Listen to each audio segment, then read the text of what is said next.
Welcome to this very special edition of the KAJ Masterclass Live, the show which ensures that you profit from your time spent here with experts, either through their industry insights, information, or simply learning from them. And today we have with us Carmela Fortin.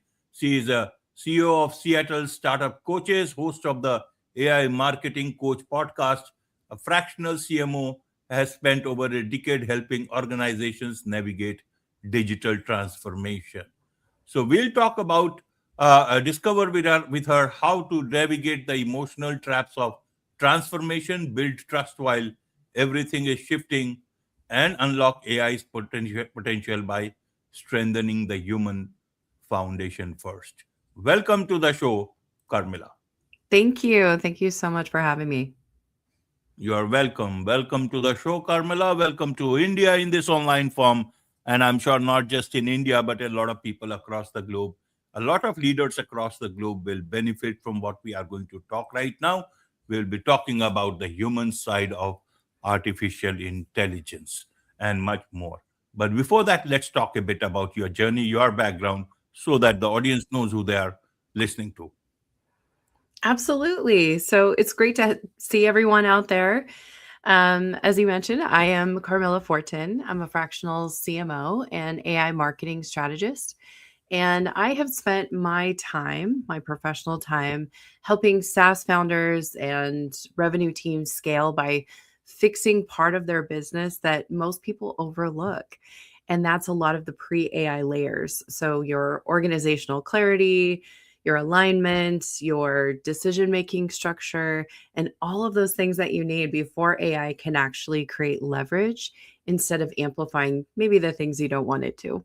And I started my career in automation and growth before any of the tools or practices that you use today were very cool at all.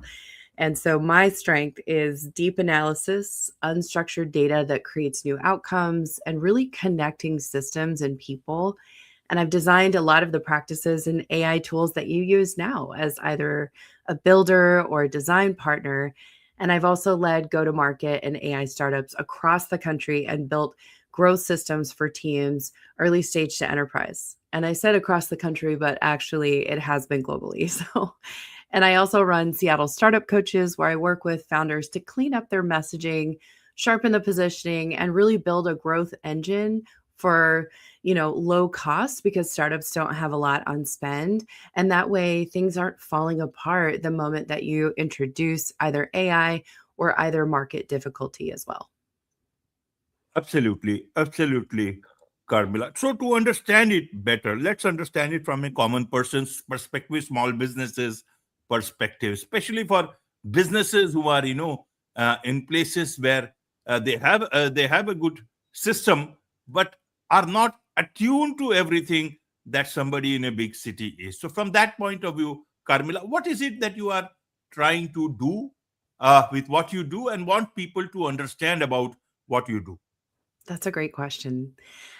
So a lot of our pre-AI layers, especially for the small businesses that I work with, is the maturity of your personal systems, your habits, and a lot of the cross-functional coordination or partnerships that determines how you're compounding your growth.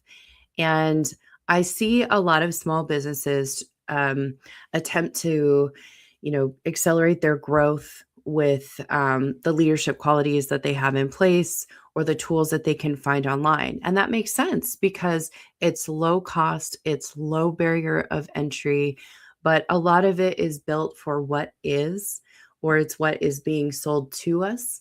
And I think we have an opportunity to kind of design a go to market and leadership qualities that are really designed around your business and what you need. And sometimes we rely too heavily on a lot of the tools that are available and a lot of the LLM output that we're getting, versus taking time to determine human systems and combine that with what we're doing in the market as well. For example, what are my leadership qualities? What are my values? Am I building my company around that? Am I working with people and partnering at an early stage with people that also mirror those values so that I can scale? And a lot of it lately has kind of been coined around vibe coding, vibe check, those things. But it is a lot more than vibe. There is a structure. And I think that in working with experts to fast track, for example, folks that have that senior level marketing knowledge or have that change management knowledge, it's okay at an early stage or a small business stage to say, what is my AI readiness? How am I going to adopt these tools? How am I going to change some of my practices? Because then you're looking at a small business that can now compete with the big dogs. If, for example, you're taking a look at some of those things, and some of it's reflection points, and some of it's building it into your actual go to market plan. Absolutely. Absolutely, Carmela. So, if I understand, are you saying that, think before you leap? Is that what you mean to say for small businesses, especially, or anyone who is trying to, adopt AI systems within their organizations, or are thinking to adopt? How is it? Because some people say, AI is everywhere, and that we have to go along with it. So be either, either perish or swim along with everyone. Yeah, it's so interesting that sometimes the think before you leap theme goes with reflection questions. For example, reflecting on how we're built as leaders, but also how we're selling. And whether you're a small business or you're a startup, a lot of those pre AI layers exist in kind of the dark corners of the things that we don't ask about. And it's not in the data, it's often what is in conversation, or it can be in your content. And there's no mystery as to why we're starting to see fractures in AI in marketing today. And we're kind of ignoring that layer that happens when humans cross the bridge to technology. And the result is folks asking, well, why aren't they buying my tool? Why aren't they buying my product? Or, why am I still doing the same things with the comfortable monotony of process that I've been doing from 10 years ago? And a lot of that is that reflection points. And I think that's where a lot of marketers today, and I think even a lot of technologies today, have the opportunity to build in those reflection points. So you've probably heard a lot of conversation on, this AI bubble will pop. Well, there's a reason for that.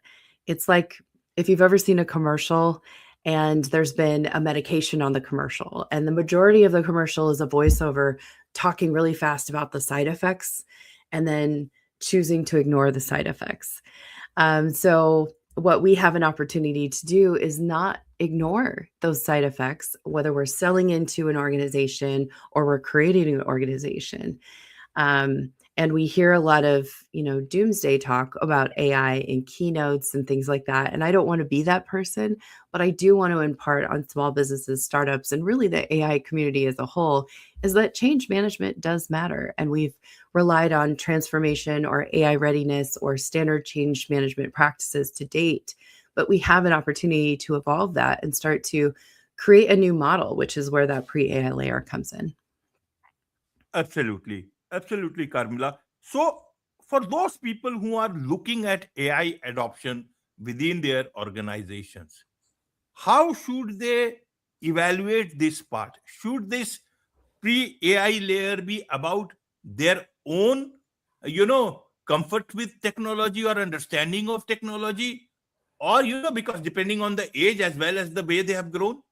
Or should it be about the organization's readiness for adopting technology? Because in a small company, the founder, the owner, they will look at it, almost like it's about them, but it's also about organization. How does that work? How should that work in today's time? A lot of owners are not very young. Some of them are, so help us understand, where is your challenge? What is it that you want to again explain to such people who are, either willing to, not willing to, or are fence sitters?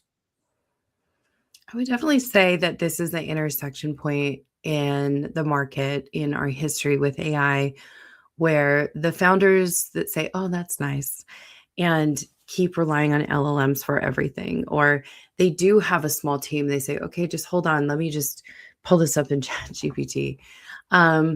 you have an opportunity here to hit pause and take some time on your strategy. And your pre-AI layer is not a delay of your product. It's not a delay of you getting into the market. Think of it like insurance, because you can buy tools, right? You can use tools, but you can't buy market alignment. You can't buy partnership or team alignment. That is something that you have to build. And I think the folks that are ignoring that step will be revealed in a lot of what's happening in the market. And we're kind of becoming immune to shrinking teams. We've become immune to layoffs. We've become immune to, um, strategies and establishing a foundational strategy. But I think a lot of folks have an opportunity to hit pause and say, this is the moment in the matrix where I am going to hit pause and I'm going to work on my strategy. And that's a combination of the human system, that's a combination of the systems that you're using, and it's a combination of your future forward look. So it's sort of a combination of all of those frameworks. And underneath the change management infrastructure for a small business, even just asking reflective questions. Am I ready for the tools that I'm using? How are we going to use these tools? What kind of change management am I affecting of the self, of the small team that I work with, of maybe even some of the partnerships that I work with? And am I spending more time on my tools, which are my $5 and $10 tasks? Or am I spending more time on my $10,000 tasks that are going to grow my company with value aligned partners and with using tools that are a lot more lo-fi? Because I am seeing a lot of small businesses with a lot of tool overload. And really, I also see businesses get to Series B spending less than maybe $500 on their tools. So it's over indexing on the things that maybe we don't need. And some of it is, being comfortable in our own personal leadership style or our own personal practices. And we have an opportunity to look at that and have some change management of the self in addition to our systems. Absolutely, Carmela. So when you talk of, pre-AI layer, do you talk only from the adoption side, or is it also from the building side, those people who are making such tools? Should they be also looking at it from the way you want them, the adopting teams to look at it? Secondly, what does good AI leadership look like in today's time? That's a great question. So I want to answer the first one. When we're going into sales conversations, no matter your company side or company size, there's a lot of hard questions that sales teams can ask. So, for example, we've been looking to date at companies who have stated their pain, they have documented their need, there's some level of awareness around their need for a product. We're looking at their measurable ROI from a product or budget or authority.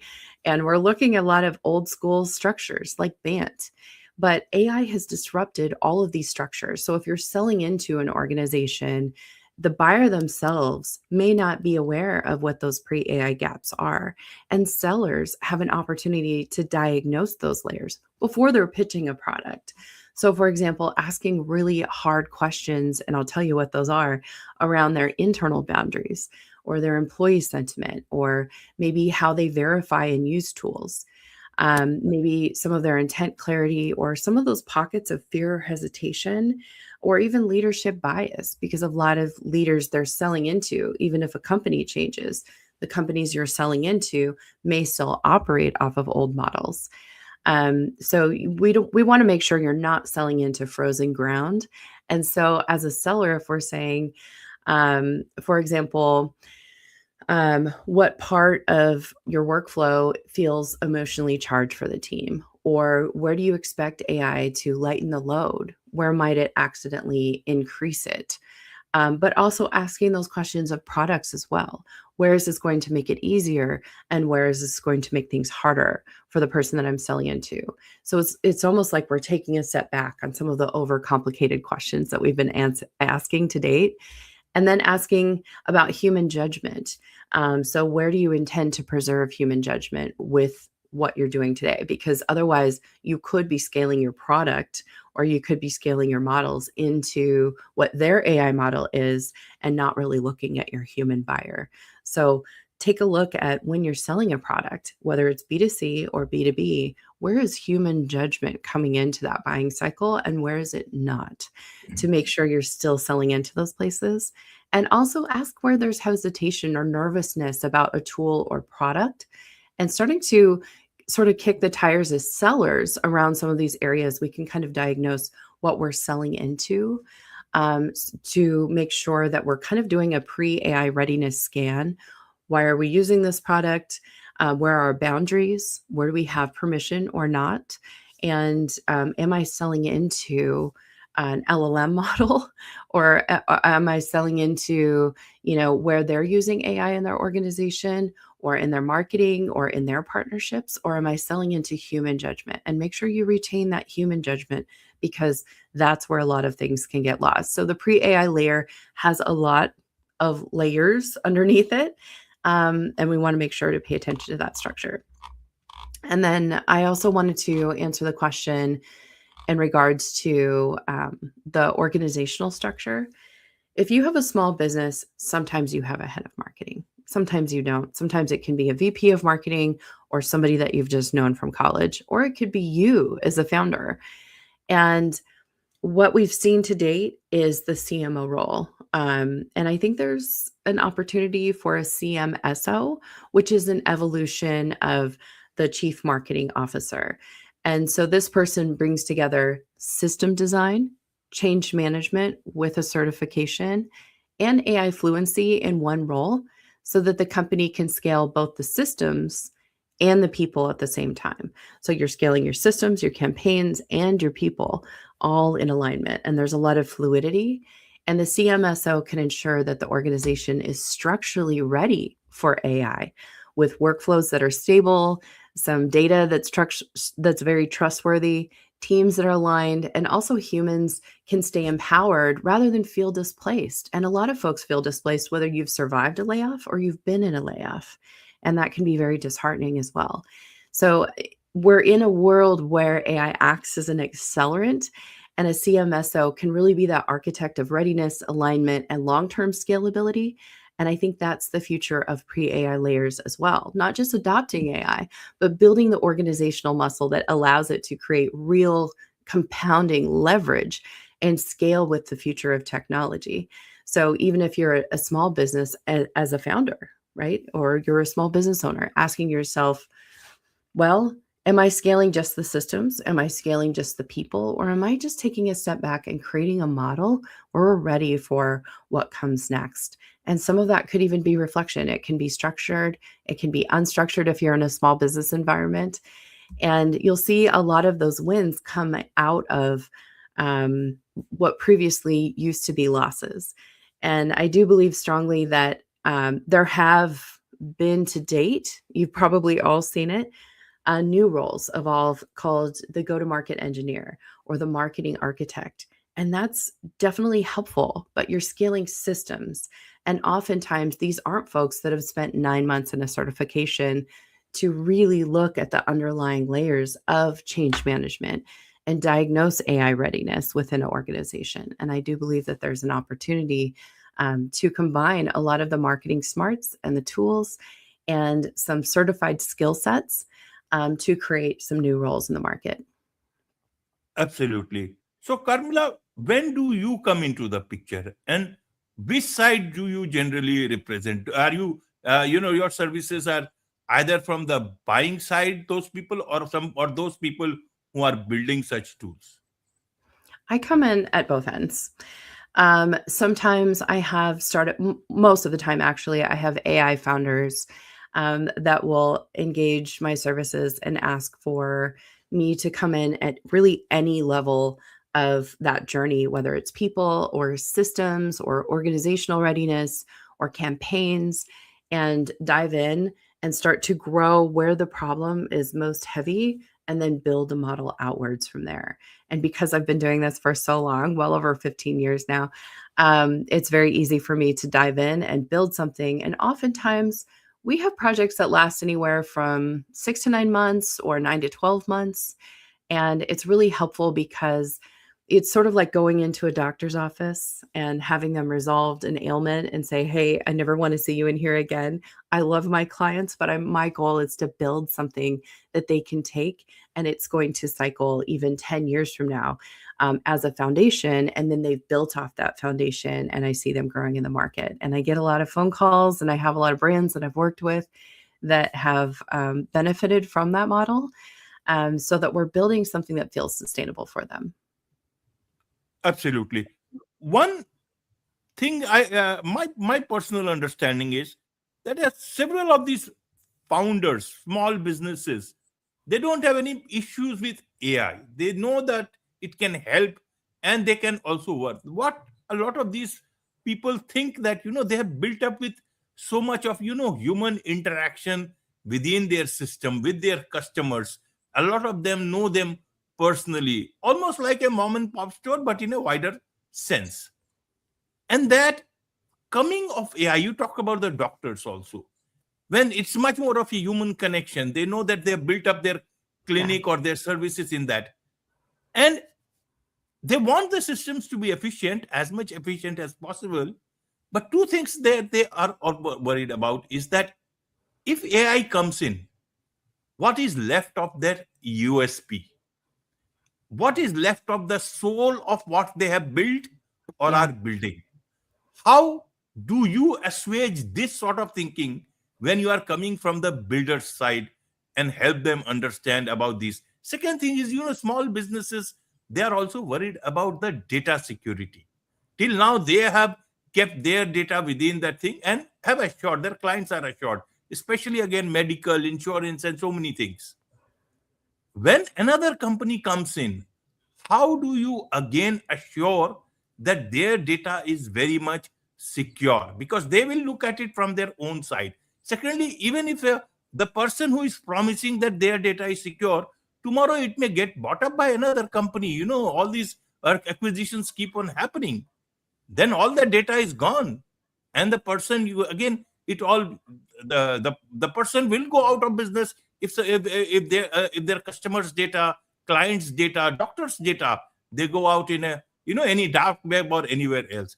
Help us understand from these points of view the challenges. I'm sure you must be getting asked these questions many a times in your conversations. Yeah, those are great questions. So, when it comes to small business owners that I work with locally and nationwide as well, and I've worked with a lot of global brands, what I find on those projects is that small business owners, like you mentioned, they don't want to lose grasp on what it is that they've built. That brand and their products and their customers is an extension of the self. And so then we're kind of pivoting to identity and how can they scale and not lose that. And so what we do is we do start with smaller steps. We'll start with maybe one channel that they're working with and how they can use AI in their workflow, but not to replace them. And so those projects, I very much see the owner want to retain that. And I also see a lot of small business owners, and like you, as you mentioned, mom and pop shops, um, really keep a lot of their own personal brand in what they do and their own personal practices in what they do. And where I see success for them is where, let's say, for example, we do a project. Oftentimes, those ones are a little bit shorter. And if they've changed even three things in how they're using technology, how they're changing their own personal practice and their day, and how they're reaching the market, oftentimes we'll design something where they're seeing an increase in business.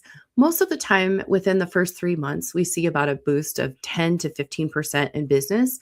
And over the course of 6 months, I'm seeing trending around 20% increase in business. And a lot of that is just from changing a lot of personal practices. Sometimes those are easier projects. Sometimes they're a little bit harder and detailed because it's so important to work through those things with a small business owner.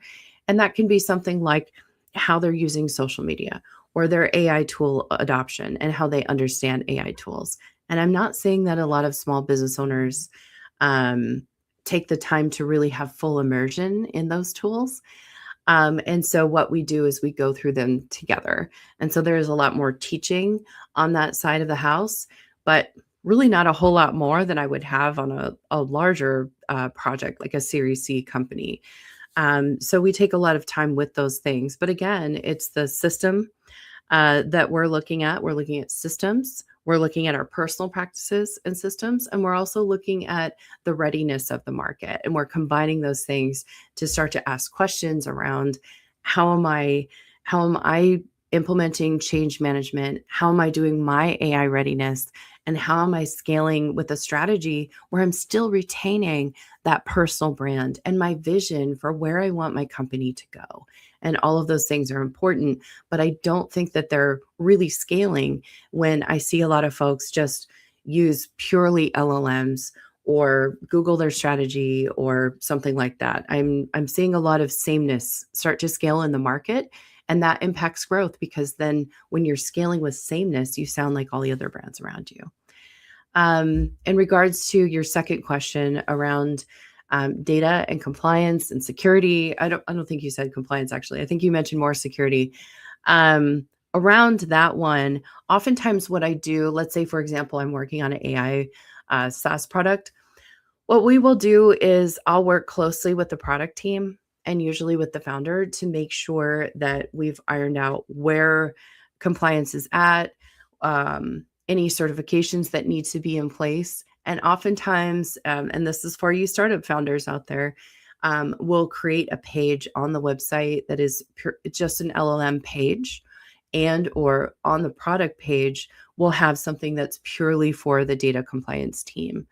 And making sure that you're taking the steps to be transparent about data practices and what you're creating and how you're securing data is very important. It should be packaged up in a way where you can say, hey, take this to your CTO, right? And that CTO shouldn't have any barriers or concerns when it comes to how you're securing that data. So that would be sort of the cliff notes for that practice. Absolutely. One last question I have for you, Carmela, is to understand about, earlier there's to talk about women in leadership roles. It had its own, people had their own understanding of that, how much percentage, how much not. Then it was about women in tech leadership. There also, the data was not so, so great as one. I did a couple of interviews, good ones, and some data was talked about. So there was a lot left to be desired. A lot of women are there in the tech side, but now in the new change, in the scheme of things, women in AI, what is the level that more women are getting into such conversations, are sitting into decision making places where actually they should be? What is your advice for those women who would want much more stronger positions into in their roles in, especially in AI leadership, which they so richly deserve, but maybe for whatever reasons that is yet to be seen in large numbers? Yeah.